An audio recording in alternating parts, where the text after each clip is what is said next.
نحمدہ ونصلی علی رسولہ الکریم اما بعد۔ پارہ نمبر 13 سورہ یوسف آیت نمبر 105۔ اعوذ باللہ من الشیطان الرجیم بسم اللہ الرحمن الرحیم۔ وَكَأَيٍّ مِّنْ آیَةٍ فِي السَّمَاوَاتِ وَالْأَرْضِ يَمُرُّونَ عَلَيْهَا وَهُمْ عَنْهَا مُعْرِضُونَ وَمَا يُؤْمِنُ أَكْثَرُهُمْ بِاللَّهِ إِلَّا وَهُمْ مُشْرِكُونَ صدق اللہ العظیم۔ نبی پاک صلی اللہ علیہ وسلم نے جب اپنی رسالت اور نبوت کا اعلان مکہ مکرمہ میں فرمایا تو مکہ مکرمہ کے مشرکین نے یہودیوں کے کہنے پر آپ صلی اللہ علیہ وسلم سے ان کی نبوت و رسالت کی دلیل چاہی، اور دلیل کے طور پر ان سے ایک سوال کیا تھا کہ آپ یہ بتائیے کہ حضرت یوسف علیہ السلام کا خاندان مصر کیسے پہنچا تھا؟ حضرت یعقوب علیہ السلام کے بیٹے مصر کیسے شفٹ ہو گئے تھے؟ کیا واقعہ پیش آیا تھا؟ اللہ تعالیٰ نے سورہ یوسف نازل فرمائی اور اس میں پورے کا پورا واقعہ حضرت یوسف علیہ السلام کا بیان فرما دیا گیا۔ نبی پاک صلی اللہ علیہ وسلم کی رسالت کی تصدیق ہو چکی، آپ صلی اللہ علیہ وسلم کی نبوت کی تصدیق ہو چکی۔ اب اس کے بعد آج کی تلاوت کردہ آیات مبارکہ میں اللہ تعالیٰ اپنی توحید کے دلائل پیش کر رہے ہیں۔ جس طرح مشرکین مکہ رسالت کے منکر تھے، جس طرح مشرکین مکہ نبوت کے منکر تھے، اسی طرح مشرکین مکہ اللہ کی توحید کے بھی منکر تھے۔ اللہ تعالیٰ نے قرآن پاک میں اپنی توحید کے کچھ دلائل پیش فرمایا وَكَأَيٍّ مِّنْ آیَةٍ۔ کَأَيٍّ کا معنی ہے بہت سی، من آیتن نشانیاں ہیں، فی السماوات آسمانوں میں، والارض اور زمین میں۔ اللہ کی توحید کو پہچاننے کے لیے آسمانوں میں بہت سی نشانیاں موجود ہیں جن کو دیکھ کر پتہ چلتا ہے کہ اللہ کی ذات ایک ہے۔ زمین میں بہت سی نشانیاں موجود ہیں جن کو دیکھ کر پتہ چلتا ہے کہ اللہ کی ذات ایک ہے، لیکن یمرون علیہا، جب بھی گزر ہوتا ہے ان پر، یہ لوگ مشرکین جب بھی گزرتے ہیں ان پہ تو وہ گزرتے وقت ان نشانیوں پر وَهُمْ عَنْهَا مُعْرِضُونَ، وہ ان کے اوپر دھیان نہیں دیتے، ان کے اوپر غور و فکر نہیں کرتے، منہ موڑ کر چلے جاتے ہیں، اعراض کر لیتے ہیں۔ یہاں پر دھیان نہ دینے کا مطلب یہ ہے کہ ان سے اللہ کی توحید کو پہچانتے نہیں ہیں۔ آسمان اتنا بڑا، سبھی لوگ دیکھتے ہیں آسمان کو، لیکن اس آسمان کو بنانے میں اللہ کی ذات نے کیا کردار ادا کیا، اور اللہ کے علاوہ کیا اور کوئی ذات، کوئی شخصیت اتنی بڑی آسمان کو بنا سکتی ہے؟ کیا اتنی بڑی کوئی چیز کو بنا سکتی ہے؟ بغیر ستونوں کے اتنی بڑی چھت کو کھڑا کر سکتا ہے کوئی؟ یہ ہے اللہ کی توحید کو پہچاننا، کہ آسمانوں میں اللہ کی توحید کو پہچاننے کے لیے بڑی نشانیاں موجود ہیں۔ ستاروں کو دیکھیے، بغیر کسی چیز کے یہ چمکتے ہوئے ستارے جو آسمان میں اللہ نے نگینے کی طرح پرو کر رکھے ہیں، ان سے اللہ کی توحید کی پہچان ہوتی ہے۔ چاند، اس کو دیکھ کر اللہ کی توحید کی پہچان ہوتی ہے۔ سورج، اس کو دیکھ کر اللہ کی توحید کی پہچان ہوتی ہے۔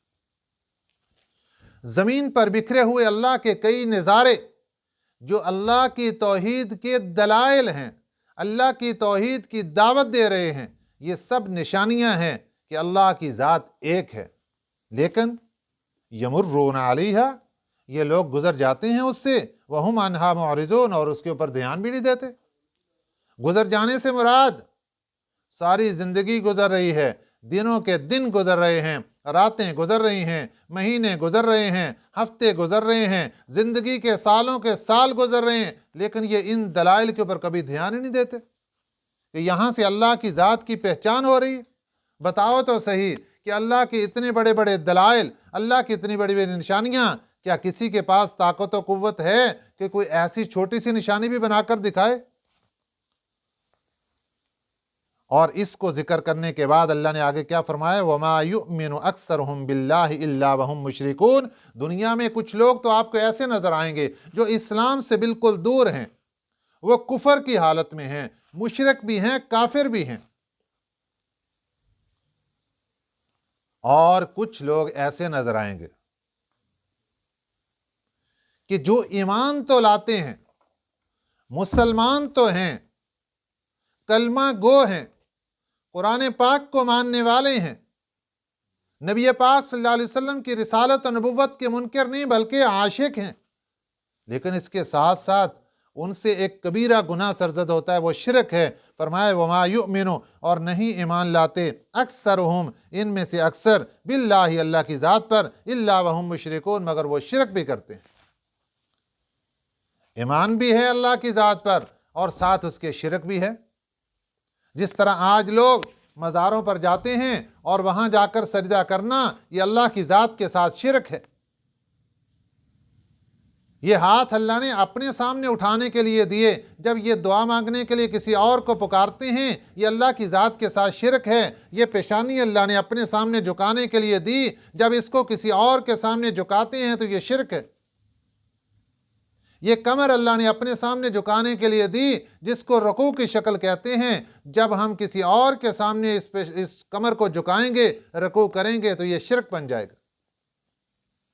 اور بھی شرک کی کتنی قسمیں، اس لیے اللہ نے شکوہ کیا کہ ہمارا شکوہ ان سے تو ہے ہی جنہوں نے نبی کو نہیں مانا، جنہوں نے رسالت کو نہیں مانا، جنہوں نے قرآن کو نہیں مانا، جنہوں نے اللہ کو نہیں مانا، وہ تو شرک کرتے ہی کرتے۔ اللہ کا شکوہ ایک مسلمان سے بھی، ارے مسلمان، تو ایمان رکھتا ہے اللہ کی ذات پر، تو ایمان رکھتا ہے قرآن پاک پر، تو ایمان رکھتا ہے نبی آخر الزمان صلی اللہ علیہ وسلم پر، لیکن پھر تو بھی شرک کرتا ہے۔ فرمائے وما یؤمن اکثرهم باللہ، اور نہیں وہ ایمان لاتے ان میں سے اکثر، باللہ، اللہ کی ذات پر، الا وهم مشرکون، مگر وہ بھی شرک کرتے ہیں۔